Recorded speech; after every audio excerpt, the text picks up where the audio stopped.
Hello again, it's your monotonous madman of a maestro Solardrop, back at it again with another In a Nutshell, Elden Ring edition. I recently beat the game after more than 100 grueling hours, and my will to live is hanging by a thread as thin as the hair on Master Hugh's head, so let's get started. Starting off the game strong, I spent hours in character creation only to create a self-insert, a tried and true classic. We then have a lovely pan over the gorgeous scenery. Oh wait, the spider wants to 1v1 me. I didn't realize he had Game Shark installed as he MLG no-scopes me into dust. Get good, I guess. Who are you? What do you want with me? No time for questions and even less time for answers. A quick breath of the wild landscape view and we are on our way. Look, Mask Man, I know that I am maidenless, but you really don't need to rub it in. Still reeling from that sick burn, I press onwards, finding a really cool guy on horseback. I'll walk up to him hoping to ask where I can get a sick ride, but instead he just charges me and I get outskilled again.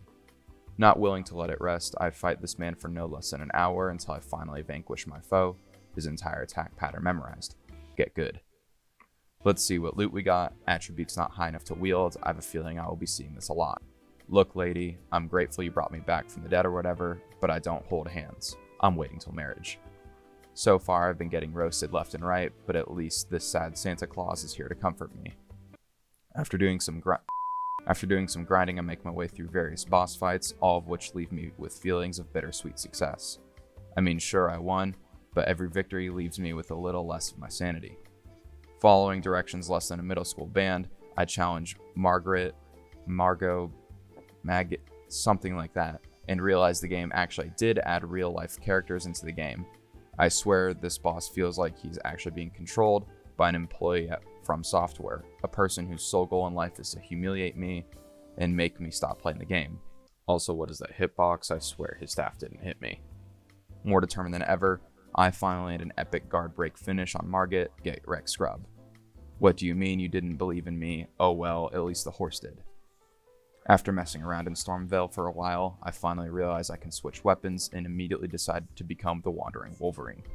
After using my newfound powers of spamming attacks and summoning a friend that is stronger than me, I start to get a little cocky, thinking that this game was a little too easy and meant for toddlers. Little did I know I was only 5 hours into my 100-hour journey. I then become king of all that is golden. Why does my character look sad about it? Traversing across the lands between is not as bad as some might think. It's really nice out here. Just kidding, here's a lobster that trained with the Navy SEALs. Why is there a crack-shot lobster that can one-shot me, and why is he one of the hardest monsters to beat here? I will never know. Oh, look at that, if it isn't my poor decisions to not explore earlier finally coming back to haunt me. I met some bandits in a tunnel, commit some light felonies, and am rewarded with a butterfly, the most sought-after item.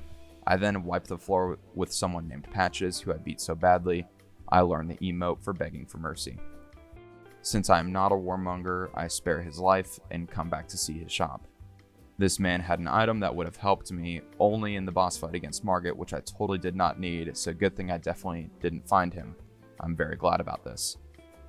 He says he has a chest for special customers, and since I'm a special little tarnished, I open the chest only to find myself being whisked away to a forest with massive bears. Honestly, not sure what I expected. This guy seemed shady from the start. Invaded by the Mad Tongue. Oh look, he wants to fight with honor. Just kidding, rule number 1 is don't trust anyone. Have you already forgotten about the horse guy? After taking a few wrong turns, I find myself in the swampiest of swamp villages that is run by the Albinarics, a race of people who are pale all the way through. This must be some kind of slander against my albino brethren, and I will not tolerate this. Peaceful approaches with the locals do not go well, and I realize F it, violence is the only thing these people understand. Lesson learned, nobody's to be trusted, and everybody wants me dead. If you stuck around this far, that must mean that you enjoyed the content or something. So if you did, be sure to give it a like, give it a comment, and give it a subscribe if you don't mind. I'll be sure to make some more of these, and in the meantime, you can watch some other stuff. Thank you, goodbye, and I love you all.